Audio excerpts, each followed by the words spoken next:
UP के कई शहरों में होली का त्यौहार आज भी मनाया जा रहा है। इसी कड़ी में गोरखपुर में आज भगवान नरसिंह की शोभा यात्रा का आयोजन किया गया।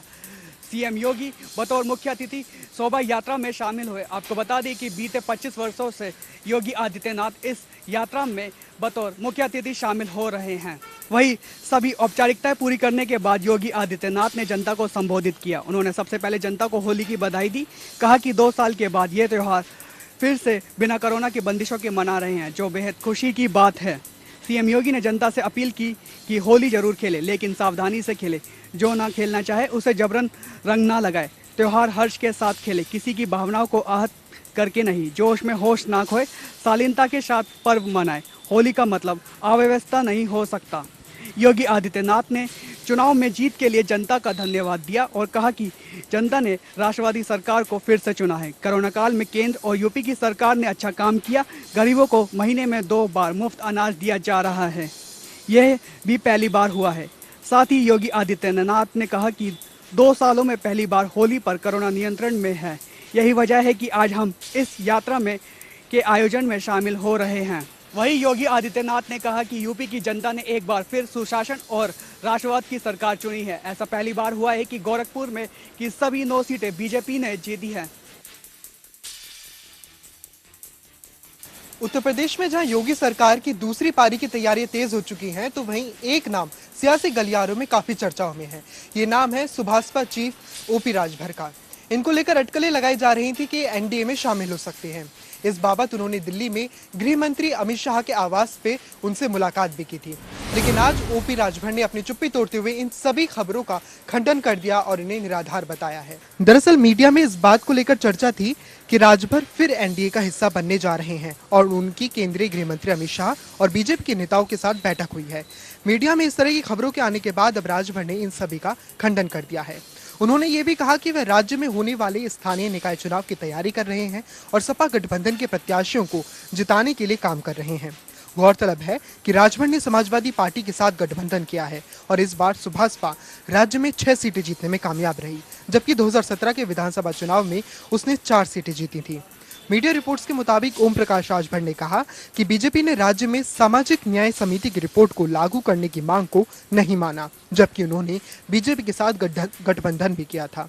उन्होंने कहा वह राष्ट्रीय स्तर पर बड़ा गठबंधन बनाने की तैयारी कर रहे हैं और जो भी नेता होगा वह इसके साथ चलेंगे।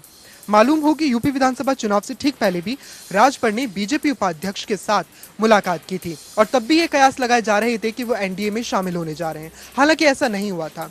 इन्होंने सपा गठबंधन के साथ मिलकर 18 सीटों पर चुनाव लड़ा, जिसमें से सिर्फ 6 सीटों पर इन्होंने अपनी बढ़त बनाई। इसी को लेकर ये कयास और तेज हो गए कि हो सकता है ये बीजेपी में शामिल होंगे, लेकिन एक बार फिर इन्होंने मीडिया के सामने आकर इन सभी खबरों से खंडन कर दिया। गांधी परिवार एक ऐसा नाम जो कि कांग्रेस पार्टी के लिए बेहद जरूरी माना जाता है और माना जा भी रहा है। हाल ही में 5 राज्यों के विधानसभा चुनाव में कांग्रेस को जो करारी शिकस्त मिली, उसके बाद अब गांधी परिवार के नेतृत्व पर सवाल उठने लगे हैं।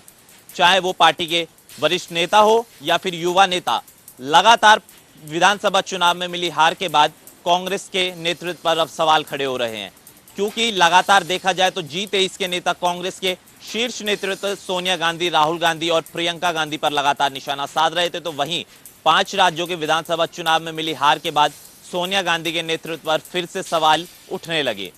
हाल ही में कांग्रेस के वरिष्ठ नेता गुलाम नबी आजाद ने सोनिया गांधी से मुलाकात करी। मुलाकात के बाद अटकलें लगाई जा रही थी कि जो G23 के नेता हैं उनकी बातें गुलाम नबी आजाद सोनिया गांधी तक पहुंचाएंगे और जो कांग्रेस के भीतर कल नाराजगी चल रही है उसको जल्द से जल्द दूर किया जाएगा और कांग्रेस पार्टी को फिर से जमीनी स्तर पर मजबूत करने की कोशिश में सोनिया गांधी जुटेगी।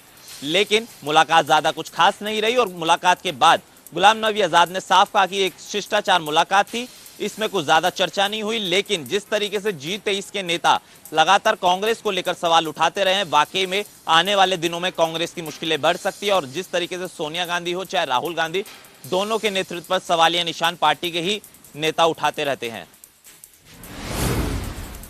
देश में कोरोना के मामलों में गिरावट लगातार जारी है। देश में पिछले 24 घंटे में 2000 से ज़्यादा नए मामले सामने आए हैं और 71 मरीजों की मौत हो गई है।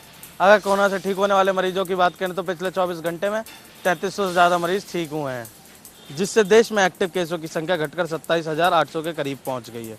वहीं अब तक देश में 4 करोड़ 30 लाख से ज़्यादा नए मामले सामने आ चुके हैं, जिनमें से 4 करोड़ 24 लाख से ज़्यादा लोग ठीक हो चुके हैं। वहीं 5,16,000 से ज़्यादा लोग कोरोना से अपनी जान गंवा चुके हैं। स्वास्थ्य मंत्रालय के आंकड़ों के अनुसार पिछले 24 घंटे में 3,70,000 से ज़्यादा नमूनों की जाँच की गई है और अब तक 78 करोड़ 22 लाख नमूनों की जाँच हुई है। अगर हरियाणा की बात करें तो हरियाणा में 24 घंटे में 68 नए मरीज सामने आए हैं और एक मरीज की मौत हो गई है। वहीं प्रदेश में एक्टिव केसों की संख्या 570 के करीब पहुंच गई है, जिसको लेकर स्वास्थ्य मंत्री अनिल विज का कहना है कोरोना से घबराने की कोई ज़रूरत नहीं है। प्रदेश सरकार कोरोना से निपटने के लिए तैयार है। अस्पतालों में बेड और ऑक्सीजन की कोई कमी नहीं है। यूक्रेन और रूसी सैनिकों के बीच की जंग 24वें दिन भी जारी है। दोनों देशों में चल रहे महायुद्ध पर पूरी दुनिया की नजरें हैं। सभी इस उम्मीद में हैं कि रूस जल्द ही अपने सैनिकों की वापसी का आदेश देगा। इस बीच शनिवार को रूस ने माना कि उसके सैनिकों ने पश्चिमी यूक्रेन पर हाइपरसोनिक मिसाइलों से हमला किया है। इस हमले में यूक्रेन का हथियारों से भरा अंडरग्राउंड स्टेशन तबाह हो गया। यूक्रेन ने भी दावा किया है कि रूसी हमले में अब तक 112 मासूमों की जान जा चुकी है। रूस के रक्षा मंत्रालय के हवाले से जानकारी दी गई कि यूक्रेन के इवानो क्षेत्र में हाइपरसोनिक मिसाइलों से यूक्रेन के हथियारों से भरा अंडरग्राउंड डिपो तबाह कर दिया गया। इस डिपो में मिसाइलों और गोला बारूद का जखीरा था। रूसी सैनिक इस हमले को बड़ी सफलता के रूप में देख रहे हैं। साथ ही यूक्रेन में रूसी हमलों के बीच जेपोरेजिया में 21 मार्च तक शाम 6 बजे तक कर्फ्यू लगा दिया गया है। कर्नाटक हाईकोर्ट ने हाल ही में हिजाब मामले को लेकर अपना फैसला सुना दिया है, जिसमें कोर्ट ने साफ कहा है कि छात्राएं स्कूल यूनिफॉर्म को पहनने के लिए इनकार नहीं कर सकती हैं। इसी के साथ कोर्ट ने याचिका को खारिज करते हुए ये भी कहा कि इस्लाम में हिजाब पहनना अनिवार्य नहीं है, जिसके बाद से ही छात्रों का रोज प्रदर्शन जारी है। अब all India Muslim personal law board ने घोषणा की है कि वह कर्नाटक उच्च न्यायालय हिजाब के फैसले के खिलाफ सुप्रीम कोर्ट का दरवाजा खटखटाएगा। इसी के साथ 331 मुस्लिम छात्रों ने शासकीय पीयू कॉलेज की परीक्षा में बैठने से इनकार कर दिया, क्योंकि उन्हें हिजाब पहनकर क्लासरूम में आने की इजाजत नहीं दी गई थी। इसके बाद से ही छात्राओं ने कैंपस में जमकर प्रदर्शन किया। बता दें कि कर्नाटक हाईकोर्ट के मुख्य न्यायाधीश सहित 3 जजों की फुल बेंच ने मंगलवार को यह फैसला दिया कि कर्नाटक के स्कूल और कॉलेज में हिजाब पहनने की इजाजत नहीं मिलेगी। साथ ही छात्राओं की याचिकाओं पर सुप्रीम कोर्ट इस पर सुनवाई के लिए तैयार हो गया है। खबर है कि होली के बाद बुधवार के दिन सुप्रीम कोर्ट इस पर सुनवाई करेगा।